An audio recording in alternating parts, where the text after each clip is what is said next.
ఇంకొక ఇన్సిడెంట్ చెప్తా మీ గురించి. అంటే మీ గురించి ఒక్కొక్క చోట బాంబుల్లాగా పెరిగినయన్నీ నేనన్నీ దాచిపెట్టి ఒక్కోటి అలా వదులుతున్నాను. అయ్యయ్యో! ప్రపంచవ్యాప్తంగా ఒక మనిషి మీద విపరీతమైన అభిమానం ఉంది. తెలుగు సినిమా యాంకర్స్‌లో సుమ గారి మీద. అవునండి. సుమ అంటే ఇప్పుడు సుమ గారు ఆమె ఒక సూపర్ స్టార్. మీరు ఎవరు ఒప్పుకున్నా ఒప్పుకోకపోయినా ప్రతి తెలుగు ఇంట్లో, ప్రతి తెలుగు నోట్లో నానే పేరు సుమ. సుమ. ఆ సుమ నా గురువుగారు ప్రదీప్ గారు అని చెప్పేసి సభాముఖంగా స్టేజ్ ముఖంగా చెప్పి, అంటే తన యాక్టింగ్ నా దగ్గర నేర్చుకుంది, మాట్లాడటం నా దగ్గర నేర్చుకుంది. చిన్నపిల్ల, నాకంటే చాలా చిన్నది, నా బిడ్డ లాంటిది. చాలామంది మర్చిపోతారు, ఈ బిడ్డ మర్చిపోలేను. అబ్బో అమ్మ, అది నాకు చాలా ఆనందం వేస్తుంది. ఆమెకి చిన్న సాయం చేసినా మర్చిపోరండి, మర్చిపోదు. తను ఎప్పుడు కూడా ఏం చెప్తుందంటే, వాళ్ళ పేరెంట్స్ కూడా అలాగే ఉండేవారు. రాజీవ్ కూడా నాకు చిన్నప్పటి నుంచి తెలుసు. వీళ్ళిద్దరు పెళ్లి చేసుకుంటే నేను ఆనందించా ఎక్కువకండి. సుమ క్యారెక్టర్ నాకు ఎక్కడ ఇష్టం అంటే, ఎక్కిన నిచ్చెన మర్చిపోలేదు అమ్మాయి. Super sir. ఈ నిచ్చెన పట్టుకున్న తల్లి, తండ్రి, నేను, మీర్ గారు, బిమ్ గారు, మేమంతా ఎర్లీ స్టేజ్లో. నేను ఒకసారి తను స్టార్ మహిళ దేంట్లో 1500 ఎపిసోడ్ నన్ను గెస్ట్ కింద పిలిచింది. పిలిచినప్పుడు ఇట్లాగే మా గురువు గారు ఆయన వల్లే అన్నం తింటున్నాను ఏదో మామూలుగా చెప్పింది. తన కృతజ్ఞత తను చూపుకుంది. అప్పుడు నేను చెప్పా, లేదమ్మా, మేము డైరెక్షన్ బోర్డు లాగా ఇట్లా వెళ్ళు తల్లి అని చెప్తాము. వెళ్ళినవాడు గొప్పవాడు, డైరెక్షన్ బోర్డు గొప్ప కాదు, నీ గొప్పతనం. అప్పుడు ఒక మంచి మాట చెప్పినమాట, సార్ తెలుగు మీ దగ్గర నేర్చుకున్నా, ప్రవర్తన మీ దగ్గర నేర్చుకున్నా, మీరు కనుక మీలో కాక ఇంకెవరైనా మిస్బిహేవ్ చేసుంటే నాతో ఎవరైనా, మా నాన్న పంపించేవాడు కాదు. మా నాన్న నాకు ఏం చెప్పాడంటే, ప్రతిరోజు అన్నం తినే ముందర ప్రదీప్ గారి పేరు తలుచుకు తినని చెప్పాడు అని చెప్తే నాకు గుండె కరిగిపోయింది. ఇంత కృతజ్ఞత ఎవరికి ఉంటుంది? ఎంతోమంది, నేను ఇండస్ట్రీలో పేర్లు చెప్పను, నా వల్ల పైకి వచ్చిన వాళ్ళు 100 మంది ఉండొచ్చు. కొంతమందే నా పేరు, శ్రీనివాసరెడ్డి, ప్రభాకరు, సుమ, వీళ్ళు నా పేరు చెప్తారు ఎప్పుడు. ప్రదీప్ గారి వల్ల నేను వచ్చాను అని చెప్పు. ఇప్పుడు నేను జంజాల గారికి నేను వీర ఫ్యాన్ అండి. Not that he has made me, నా లైఫ్ ఇది ఉన్నానంటే 45 ఏళ్ళైనా రేపంటే భయం లేకుండా ఉన్నానంటే, 45 ఏళ్ళైనా ప్రతిరోజు కెమెరా ముందు ఇలా కూర్చుంటున్నా అంటే, 45 ఏళ్ళైనా ప్రపంచం మొత్తం ప్రదీప్ అంటే ఇంకా ముద్దమందారం ఉందంటే నా గురువు ఆశీర్వచనం వల్ల అయిందట. కరెక్ట్. నేను నా గురువుని మర్చిపోలేదు కాబట్టి ప్రాబ్లీ నేను పరిచయం చేసిన వాళ్ళు నన్ను కూడా మర్చిపోలేదని నేను అనుకుంటున్నాను. అంతే. ఫెంటాస్టిక్ సార్, నిజమే అది. ఏంటంటే జంధ్యాల గారు ఆ రోజున మిమ్మల్ని ఎలాగా గుర్తించారో అది ఏంటో నాకు తెలియదు, కానీ ఏ రోజు చెప్తానండి, మీకు ఆశ్చర్యపోతారు. ఆ టాపిక్ వచ్చిన కాబట్టి చెప్తున్నాను. నేను ఎన్టీ రామారావు గారితో డైలాగులు రాసేవారు, కృష్ణ గారితో, నాగేశ్వరరావు గారితో, చిరంజీవి గారితో, మన సోమన్ బాబు గారితో, కమల్ హాసన్ గారితో, చంద్రమోహన్ గారితో, మురళీమోహన్, అప్పుడు టాప్ స్టార్స్ కృష్ణరాజు గారితో, అందరికీ హోటల్లో ఒక్కొక్క రూమ్ ఉండేది. ఈయన పోయి రాసేవారు.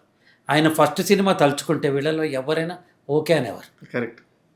ఆయన నేను కొత్త వాళ్ళతో తీస్తాను, ఫస్ట్ సినిమా కొత్త వాళ్ళతో తీశారు. మావయ్య తను ఫ్రెండ్, నాకు నాటకాలు చిన్నప్పటి నుంచి అలవాటు కాబట్టి ఆయనకు తెలుసు నేను చేస్తాను. అందులో నా హెయిర్ చూసుంటారు. 5 ఏళ్ల ముందరండి, ముద్దమందారం 1981లో వస్తే 76లోనో 77లోనో అడవిరావుడు సినిమా రిలీజ్ అయింది. ఈయన మాటలు రాశారు, ఎక్స్ట్రాడనరీ. జంజాల గారు 350 సినిమాలకు మాటలు రాశారు. అడవిరావుడు, వేటగాడు, శంకరాభరణం, సప్తపది కూడా ఆయనే రాశారు. ఆ మాటలు రాగానే నాకు ఎన్టీఆర్ గారు, నేను చాలా వీర అభిమాని, గుండె కోసేస్తాను. ఎన్టీఆర్ గారు ఆయన వీర అభిమాని. నేను ఆ డైలాగులన్నీ చెప్తూ ఉంటే, ఒకరోజు నిన్ను ఎన్టీఆర్లా హీరోని చేస్తాను అని అన్నారు. 5 ఏళ్ల క్రితం. ఆయన మైండ్లో ఇది 76, 77 అడిగిరావు రిలీజ్ అయిన సంవత్సరం నాకు గుర్తులేదు. అనుకున్నా. ఎగ్జాక్ట్లీ మేము ఓ చీకటి రాత్రి ఒక ఆయన రాసిన నాటిక చారారి గంచంలో వేశాం.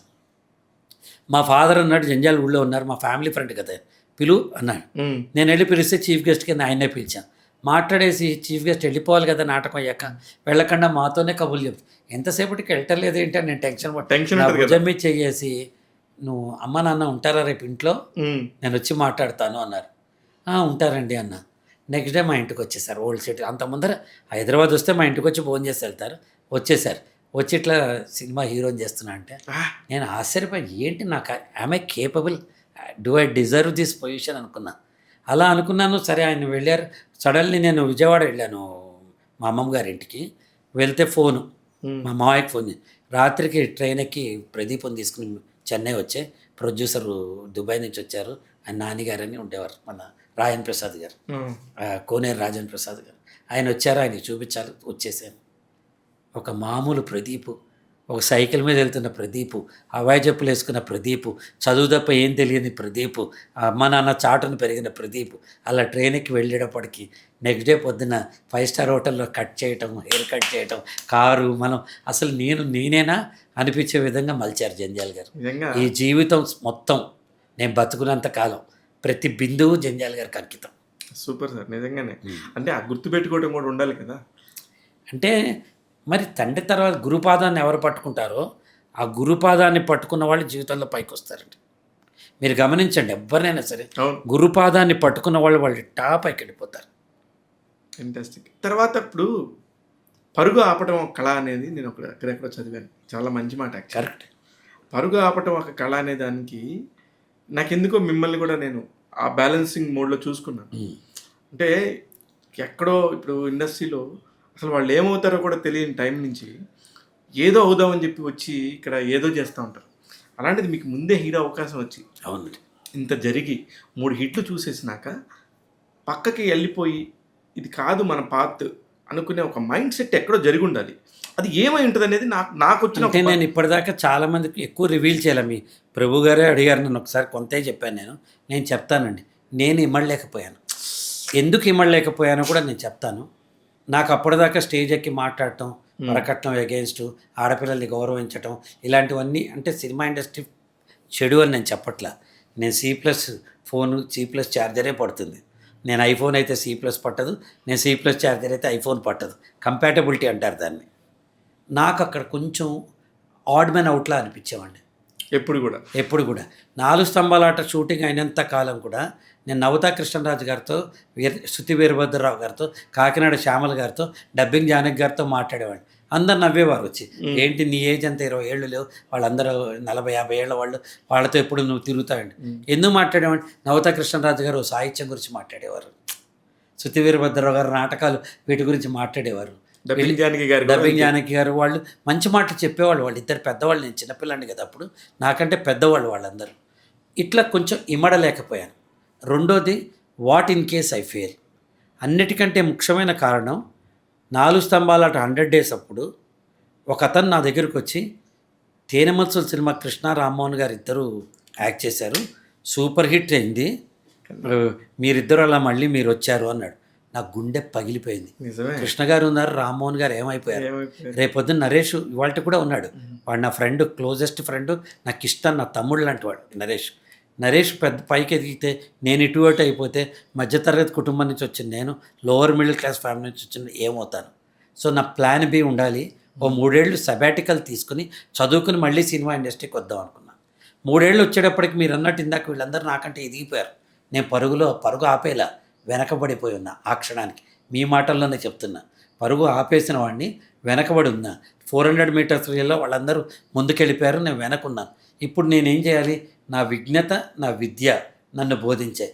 వీళ్లతో పాటు ఎదగాలి అంటే ప్యారలల్ లైన్ తీసుకో, ఈ లైన్ తీసుకోకుండా పక్క లైన్ తీసుకో అనిపించింది. టెలివిజన్ అప్పుడు ఆంధ్రప్రదేశ్లో లేదు, ఉట్టి నేషనల్ కప్లో ఉండేది. ఇన్ఫ్యాక్ట్ సౌత్ ఇండియాలో కూడా లేదు.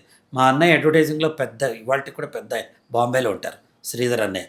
ఆయన చెప్పాడు, అరే యూ చూస్ టెలివిజన్, అది ఎదిగే ఇండస్ట్రీ ఇది రేపటి. ఇప్పుడు ఏ ఆర్టిఫిషియల్ ఇంటెలిజెన్స్ ఎలాగో ఆ రోజు టెలివిజన్ అంతా. కరెక్ట్. 100 మంది ఒక ఇంట్లో టీవీ చూసేవారు. 100 ఏళ్ళకి ఒక టీవీ ఉండేది. 100 ఏళ్ళకి ఒక టీవీ సార్, ఒక బజార్కి ఒక టీవీ ఉండేది. అటువంటప్పుడు నేను వెళ్ళి అడుగు ముందుకేసాను. ఏమైంది? మీరు మాయమయ్యారన్నారు. నేను ప్రేక్షకుడి గుండెలోంచి మాయం కాల, సినిమా ఇండస్ట్రీ నుంచి సబాటికల్ తీసుకున్నా. కానీ నేను విస్తరించా, నేను ఎదిగా. కార్పొరేట్ ఫిలిమ్స్ చేశా, అడ్వర్టైజ్మెంట్ ఫిలిమ్స్ చేశా, డాక్యుమెంటరీ ఫిలిమ్స్ చేశా, టెలివిజన్ ఇండస్ట్రీకి ఆద్యుడిని అయ్యాను. నా జీవితం ఈ లోపల పర్సనాలిటీ డెవలప్మెంట్ ట్రైనర్ని అయ్యాను, మంచి స్పీకర్. నాకు అదొకటి సార్, ఇంత బ్యూటిఫుల్గా జర్నీ అవుతున్నప్పుడు ఇప్పుడు నేను మీ ముందు ఎంత పిల్ల కాగ్గేయండి, నాకే తెలియకుండా 25 ఏళ్ళు అయిపోయింది. మీ కళ్ళ ముందు 2002 నుంచి అలా తిరుగుతూ నేను హాయిగా తెలియకుండా వెళ్ళిపోయింది. అరే నిజమే కదా, మనం కూడా ఒక బ్యూటిఫుల్ జర్నీ చేసాం అనుకున్నప్పుడు, మాకే ఇంత జర్నీ చేసామని ఫీల్ అయినప్పుడు, మీకు ఈ జర్నీ మధ్యలో ఇప్పుడు నేను ఎటు మారలేను, ఎటు కూడా అంతా మీతోనే ఉంటాను, ఎటు చూసినా ఎక్కడొకక్కడ మళ్ళీ మీ దగ్గరే ఉంటాను. అలానే మీరు అసలు ఈ మోటివేషనల్ స్పీకర్ అనే మైండ్ సెట్కి ఎలా వెళ్ళారు అనేది నాకు అసలు అర్థం కాలే ఎప్పుడు కూడా. అంటే ఒక్కొక్కరికి నేను ఫ్లాష్ బ్యాక్కి వెళ్తాను. నేను 1975 సంవత్సరం నాకు 2 రకాలుగా మర్చిపోలేని సంవత్సరం. 75 మూడు రకాలుగా యాక్చువల్ చెప్పాలంటే, ఒకటి, నేను ఆ సంవత్సరం నాటక రంగంలో డ్రామా వేస్తే ఆల్ ఇండియా లెవెల్లో 1975లో బెస్ట్ చైల్డ్ ఆర్టిస్ట్ ప్రైజ్ వచ్చింది నాకు. ఓకే. అదే సంవత్సరం అదే నాటకంలో తెలంగాణ శకుంతల గారికి బెస్ట్ యాక్ట్రెస్ వచ్చింది. ఆవిడ అప్పుడు సినిమాల్లోకి రాలా. నేను 9వ క్లాస్ చదువుతున్నా. ఇది అయ్యేటప్పుడు అదే సంవత్సరం మా తెలుగు సార్ ధూళిపాళ సీతారామ శర్మ గారు నన్ను ప్రోత్సహించి డిబేట్లు మాట్లాడమన్నారు. ఓకే. నేను మాట్లాడా. అదే సంవత్సరం ప్రపంచ తెలుగు మహాసభలై స్టూడెంట్ కేటగిరీలో నాకు ఫస్ట్ ప్రైజ్ వచ్చింది. ఈ రెండు నా మైండ్లోకి ఎక్కి ఉన్నాయి, నటన, వక్తృత్వం, మాట్లాడటం. మూడోది ఏంటంటే ఆ సంవత్సరం నెక్స్ట్ ఇయర్ దాసన్న గారి ఇదక్కడి న్యాయం సినిమాలో చైల్డ్ ఆర్టిస్ట్గా యాక్ట్ చేశాను నేను. ఎవరిది? దాసనారాయణరావు గారి. దాసనారాయణరావు గారిది. ఆ టైం చేస్తున్నప్పుడు మురళీమోహన్ గారు చిన్నప్పటి నుంచి స్నేహితుడు, మా నాన్నగారి ఫ్రెండ్, మా మావయ్య ఫ్రెండ్, మా ఫ్యామిలీ ఫ్రెండ్. ఇవాళ కూడా నేను ఇంత ఏజ్ వచ్చి కూడా ఆప్యాయంగా ఆయన అంకుల్ అనే పిలుస్తా. నాకు ఇష్టమైన వ్యక్తి మురళీమోహన్ గారు. ఆయన అంటే ఇష్టం లేని వ్యక్తి ఎవరు ఉండరు. ఆయన కూడా నేనంటే ఇష్టం, నాకు కూడా ఆయన ఇష్టం. మాదొక పెద్ద ప్రేమ, అదొక love story, different story. So Muralimohan గారు, ప్రభ గారు ఇద్దరు యాక్ట్ చేస్తున్నప్పుడు ఫస్ట్ టైం ప్రభ గారు అన్నారు, నేను డైలాగ్ చెప్తే, నువ్వు చాలా బాగా చేస్తున్నావు, అప్పుడే కమల్ హాసన్ ఇండస్ట్రీలోకి వచ్చారు, నువ్వు కమల్లా ఉన్నావు, నువ్వు యాక్టింగ్ వదలొద్దు అని చెప్పారు.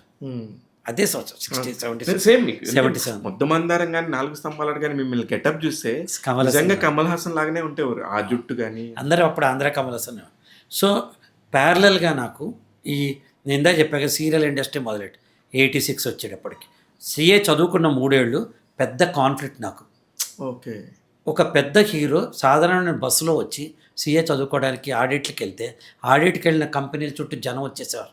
స్కూళ్ళకి వెళ్తే ఆడపిల్లలు ఎక్కడ న్యాచురల్ కదండి. ఒక హీరో, మీకు ఇష్టమైన హీరో ఇప్పుడు విజయ్ దేవరకొండ గారు ఎలా ఉన్నారో అలాంటి ఇమేజ్ ఉన్న హీరో వచ్చి ఒక చిన్న ఆఫీసుల్లో కూర్చొని ఆడిటింగ్ చేస్తూ బస్సులు ఎక్కి సిటీ బస్సు ఎక్కితే, ఒకసారి రాసి సిమెంట్కి వెళ్తుంటే మిరియాలు కూడా అద్దాలు పగిలిపోయినాయి. డిపో మేనేజర్ నా చేత రాయించుకున్నాడు, మీ వల్లే పగిలిందని రాసి. సో అంత అభిమానులు అవన్నీ ఉన్నప్పుడు ఏం చేయాలి? నా మత్తు ఎక్కడ? అందరూ ఏం సినిమాలు లేవా అంటారు. లేవా అంటే ఉండొచ్చు. జంజాల గారు నేను వచ్చేసి హైదరాబాద్ వస్తున్నప్పుడు కళ్ళల్లో నీళ్లు తిరిగి ఆయనకి. ఆయన అన్నారు, నువ్వు తప్పు చేస్తున్నావు అన్నారు నన్ను. దేని సార్ అన్నా నేను.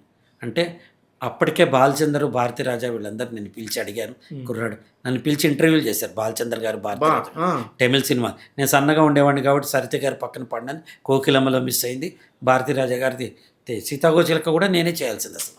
అవి 2 సినిమాలు కాక ఏడి నాగేశ్వరరావు గారి సినిమాలో చేయలేకపోయాను నేను. భారతీరాజా గారు జంజాల గారి ఫ్రెండ్, ఇంటికి వచ్చేవారు. ప్రతిసారి వీడు బాగున్నాడు అనేవారు. నీకు అంత మంచి పేరు ఉంది. ఇప్పుడున్న తెలుగు సినిమాలాగా ఇప్పుడు చిన్న సినిమాలు తమిళ్లో ఆడేవి.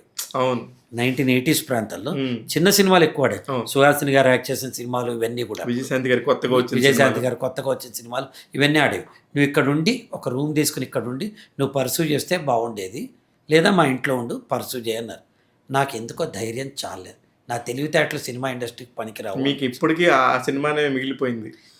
కృష్ణ గారు, రామ్మోహన్ గారు సినిమానే మిగిలిపోయింది. అలా అనిపించింది. నాకున్న అనుభవానికి నాదే తప్పు అయి ఉండొచ్చు, నేను కాదంటలా.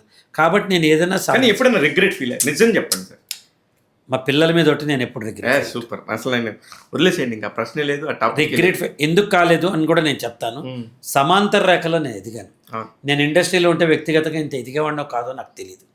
మీరు చెప్పిన పాయింట్, మనం అక్కడ ఫిట్ అవ్వట్లేనప్పుడు అవతల వాళ్ళందరూ 400 పరుగు పందెంలో ముందుకు వెళ్ళిపోయినప్పుడు మనం ఇంకొక రూట్ తీసుకోవాలనే ఒక థాట్ ఉంది కదా. తీసుకున్నా కదా. ఇప్పుడు నేను చెప్తానండి, చేప చెట్టెక్కలేదు, చిలక సముద్రంలో ఈదలేదు. ఎవరు గొప్పతనం వాళ్ళదే. నాలాగా మీరు అవ్వలేరు, మీలాగా నేను అవ్వలేరు. కాబట్టి నాకు ఏ రోజు రిగ్రెట్ లేదు. ఈ రోజు 40 లక్షల మంది స్టూడెంట్స్ పెద్దవాళ్ళతో నేను మాట్లాడా వ్యక్తిగతంగా. నా రోల్స్ ఎన్ని కోట్ల మంది చూసారో నేను చెప్పలేను నేను ఇప్పటిదాకా. వెళ్తుంటే ఒక ఆడపిల్ల 300 మంది 400 మంది కూర్చుంటే మనం ధైర్యంగా మాట్లాడితే, రేపు 12వ తారీఖు ఉమెన్స్ కాలేజీలో ఉంది, ఉమెన్స్ యూనివర్సిటీ. నేను మాట్లాడుతుంటే వాళ్ళందరూ ఇట్లా చూసి కళల్లో వచ్చే మెరుపు ఉంది కదా, అది కదా నా జీవితానికి దీపావళి. అద్భుతం. నేను ఎందుకు ఫీల్ అవ్వాలి? కానీ నిజంగా స్కూల్ టీచర్ ఉంటాడండి, ఆ స్కూల్ టీచర్ పెద్ద డబ్బు సంపాదించకపోవచ్చు, అవార్డు టెలివిజన్ రంగంలో నేను 14 నంది అవార్డులు సంపాదించా, లైఫ్ టైం అచీవ్మెంట్ అవార్డు సంపాదించా. వెళ్ళి ప్రేక్షకుల దగ్గర ఇవాళకి కూడా ప్రదీప్ అంటే టీవీ యాక్టర్ అని మంచి పేరు తెచ్చుకున్నా, సినిమాల్లో యాక్ట్ చేస్తున్నా. F2 తర్వాత ఎన్నో సినిమాలు వదిలేసుకున్నా. అవును. అందరూ నాకు ఒకటే కాదు, పెళ్ళాం చాట్ హస్బెండ్, మీరు అంతేగానే క్యారెక్టర్ అంటే నాకు వద్దు, నా బయట ఉన్న ఇమేజ్కి దానికి మధ్య తేడా వస్తుంది, అలా కూడా వదిలేశారు. నిజంగా కూడా అదే అసలు వ్యక్తిగతంగా మీ గురించి తెలియని వాళ్ళకైతే అదొక కామెడీ క్యారెక్టర్, ఈయన ఒక ఆర్టిస్ట్ అనుకుని అంతటితో వెళ్ళిపోవచ్చు. కానీ you have bundle of knowledge. అసలు ఆ నాలెడ్జ్కి సంబంధించి ఆ క్యారెక్టర్ ఆ డే వన్ ఎందుకు ఒప్పుకున్నారో నాకు తెలియదు, కానీ అది చాలా బాగా కన్విన్స్ చేశాడు అనిల్ రావిపూడి గారు. ఓకే. ఆయన మేమిద్దరు కలిసినప్పుడు మీరు క్యారెక్టర్ వేయాలని అడిగితే నేను ఫస్ట్ సంతోషించా. పెద్ద స్కెచ్ ఉన్న దాంట్లో 2 హీరోలు 2 హీరోయిన్లు ఫాదర్ యాజ్ ఏ ఆర్టిస్ట్గా 100% చేయాలి. ఓకే అన్నాను. అయితే ఒకటే డైలాగ్ ఉంటుంది సినిమాలో అన్న. ఒక్కటే డైలాగ్ అన్న, ఒకే డైలాగ్ ఒకటే డైలాగ్లాగా పదే ఉంటుంది అని చెప్పారు. First my brain set no. Yes, అంటే మీ మైండ్ సెట్కి నేను అప్పటిదాకా ప్రొటగానిస్ట్ వేషాలు వేశాను. టెలివిజన్లో ఇవాళకి కూడా నేను వేస్తే ప్రధానమైన పాత్రలు సినిమాల్లో ఎస్వి రంగారావు గుమ్మడి వేసే వేషాలే వేస్తాను. కరెక్ట్. ప్రధానమైన పాత్రలు వేస్తాను ఇవాళకి కూడా, ఈవెన్ టుడే. అలాంటప్పుడు ఈ కామెడీ వేషం వేస్తే నా ఇమేజ్ ఏమవుతుంది అని నా భయం వేసింది.